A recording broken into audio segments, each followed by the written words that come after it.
समुद्र के बीचों बीच एक खूबसूरत सा टापू था। उस टापू की सुंदरता को देखने के लिए बहुत दूर दूर से लोग आया करते थे, क्योंकि वहाँ पहाड़ होने के साथ साथ हरियाली भी बहुत थी। वहाँ पर एक रेस्टोरेंट था। उस रेस्टोरेंट को एक माँ बेटी चलाया करती थी। जो भी उस टापू पर आता, बिना उस रेस्टोरेंट में गए वापस नहीं जाता। गाइड परिवार को लेकर उस रेस्टोरेंट में आता है।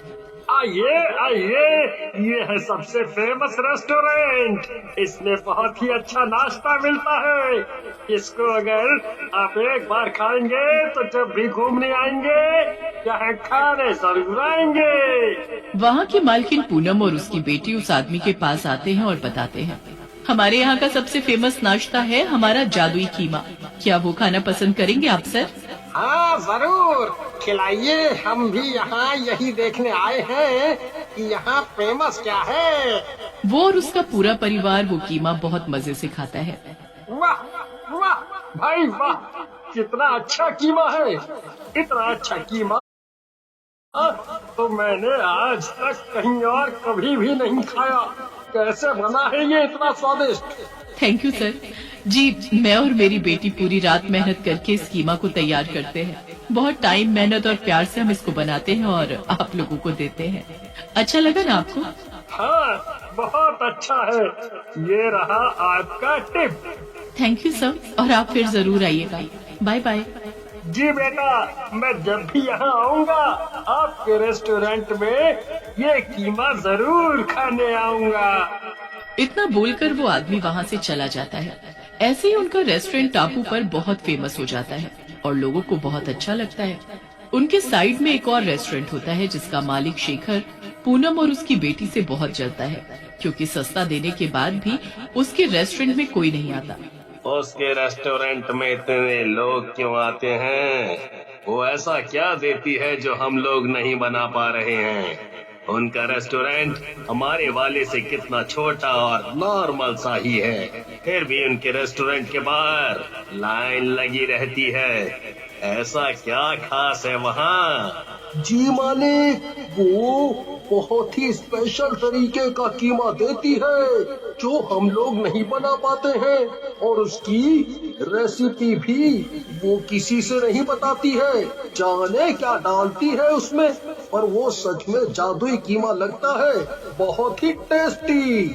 बस चुप कर। तू उसके यहाँ काम करता है या मेरे यहाँ, जो उसकी तारीफ करता ही जा रहा है मेरे सामने? चल, अपने कीमा पर ध्यान दे। बड़ा आया, बहुत अच्छा कीमा बनाती है। लेकिन शेखर के दिमाग में पूनम की रेसिपी ढूंढने का सुझाव आता है और वो सोचता है कि क्यों न रात में जाकर देखा जाए कि पूनम और उसकी बेटी कीमा में ऐसा क्या डालते हैं जिससे उसका कीमा इतना स्वादिष्ट होता है। आज रात को मैं पता लगा कर रहूंगा कि आखिर ये दोनों अपने कीमे में ऐसा कौन सा मसाला डालती हैं जो मेरा कीमा फीका लगता है लोगों को। इतना बोलकर शेखर समुद्र किनारे जाकर रात होने का इंतजार करता है। चलो, रात हो गई है, जाकर देखता हूँ कि वो कीमा कैसे बना रही है। अब तो सब सो गए हैं, कोई ध्यान भी नहीं देगा। जैसे ही वो पूनम और उसकी बेटी के रेस्टोरेंट में पहुंचता है तो देखता है कि वो दोनों मिलकर मसाला तैयार कर रही होती हैं। मसाला तो ये मैं भी इस्तेमाल करता हूँ, बिल्कुल एक सा ही तो कर रही है, तो इसमें क्या अलग करा है इन्होंने? देखता हूँ किसका गोश्त बनाती है ये। तभी बहुत तेज आवाज के साथ वो दोनों वहाँ से कमरे की तरफ चल पड़ते हैं। शेखर उनकी दूसरी खिड़की की तरफ जाकर देखता है कि उन्होंने टापू पर रहने वाले एक शराबी को बांध कर रखा हुआ है और अचानक वो दोनों भयानक चुड़ैल का रूप ले लेती हैं। तुझे मरने की ज्यादा जल्दी है ना, तभी हड़बड़ा रहा है। रुक, अभी बताते हैं तुझे। ये दोनों कितनी भयानक लग रही हैं। कौन है ये दोनों, और पूनम और उसकी बेटी कहाँ गई? तभी वो दोनों चुड़ैल उस शराबी का गला दबाकर मार डालती हैं और उसका खून पीने लगती हैं। अब आई न राहत। हाँ माँ, अब बाकी का काम फुर्ती से हो पाएगा मुझसे भी, वरना तो कीमा बनाते बनाते मेरा तो खुद का कीमा बना जा रहा था। अरे, ये दोनों तो चुड़ैल हैं, इन्होंने उसको मार डाला। शेखर ये नजारा देखकर चौंक जाता है और उसके पैर लड़खड़ाने लगते हैं। फिर वो किसी तरह खुद को संभालता है और वहीं सावधानी से छुपकर देखता है। माँ चलो इसका गोश्त निकालकर मसाले में मिला देते हैं, फिर से कीमा बनाना होगा ना। हाँ बेटी चलो, तभी तो कल लोग खाएंगे टेस्टी टेस्टी कीमा।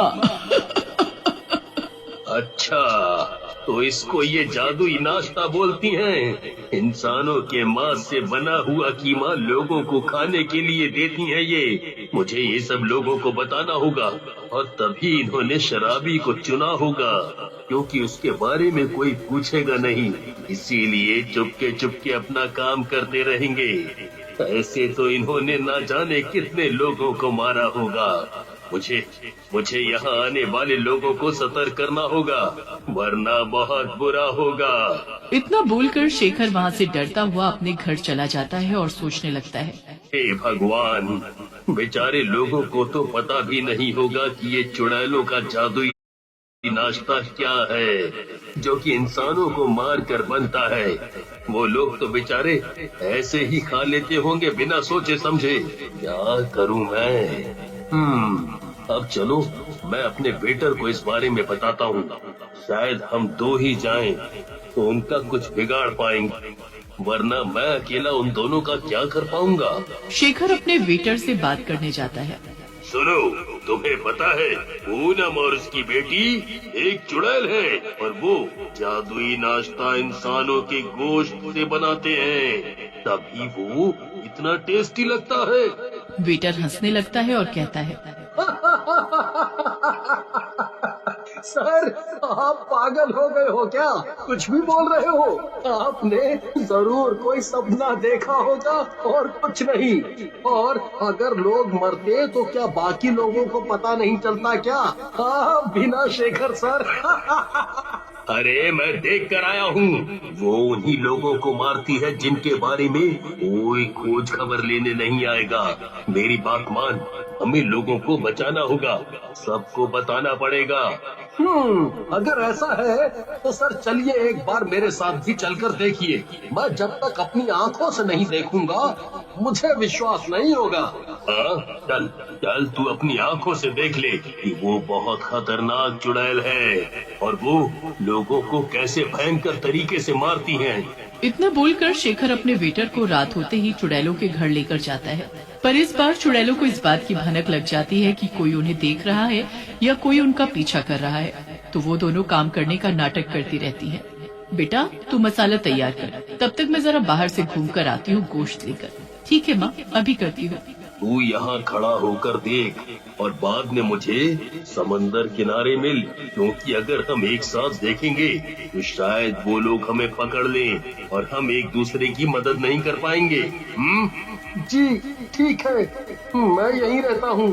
और वो वहाँ से उनको देखने लगता है, लेकिन पूनम को वेटर की आहट से अंदाजा लग जाता है कि उसके घर के आसपास कोई है, और वो धीरे से चुपके से वेटर के पीछे भयानक चुड़ैल रूप लेकर खड़ी हो जाती है। इस बात की वेटर को भनक भी नहीं होती कि चुड़ैल ने उसे घेर रखा है। सर भी ना फालतू की बात करते हैं। पूनम की बेटी तो अभी मसाला ही बना रही है और वो भी हमारी ही तरह तो कर रही है, लेकिन गोश्त कहाँ है दिख ही नहीं रहा है और ना ही कोई आदमी दिख रहा है।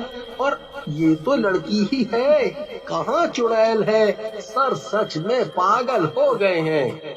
गोश्त तो अब मिला है ना मुझे, तो तुझे पहले कैसे दिखाई देगा? हाँ? वेटर जैसे ही पलटकर देखता है वो दंग रह जाता है। मुझे माफ कर दो, मुझे माफ कर दो। मैं तो शेखर सर के कहने पर यहाँ आया था। मुझे नहीं पता था कि तुम लोग क्या करती हो और क्या नहीं। मुझे जाने दो, मुझे कुछ मतलब भी नहीं है। तुम लोग जो चाहे करो। चुड़ैल उसकी पूरी बात भी नहीं सुनती और उसको मार डालती है। फिर उसको खींचकर अंदर ले जाती है। इसी की भनक लगी थी मुझे, ये हमें देख रहा था। आज इसी का कीमा बनाएंगे। हाँ माँ ठीक है, मजा आ जाएगा। ये सब शेखर देख रहा होता है। उसने ये सब फोन में रिकॉर्ड कर लिया था। ये मैंने क्या कर दिया? मेरी वजह से वेटर मारा गया। मुझे उसको लेकर नहीं आना चाहिए था। मेरी वजह से इसकी जान चली गई। पर इस बार मैं इनको नहीं छोड़ूंगा। अब मैं इनकी पोल खोल दूंगा और जाकर टापू के लोगों को भी दिखाऊंगा और इनको सबक सिखा के रहूंगा। शेखर जल्दी जल्दी लोगों को बुलाता है और इकट्ठा करके सबको अपनी बनाई हुई वीडियो दिखाता है। सब ये भयंकर सच देखकर बहुत डर जाते हैं। ये सब क्या है शेखर? बहुत डरावना है ये सब। ये वही है जो आप लोग देख रहे हैं। पूनम और उसकी बेटी चुड़ैल है। वो लोगों को मारकर उनका कीमा बनाकर बेचती हैं और सबके साथ धोखा करती हैं और ऐसा कीमा बनाती है जिसको लोग कितना पसंद करके खाते हैं। देखो देखो ये कीमा कैसे बनता है।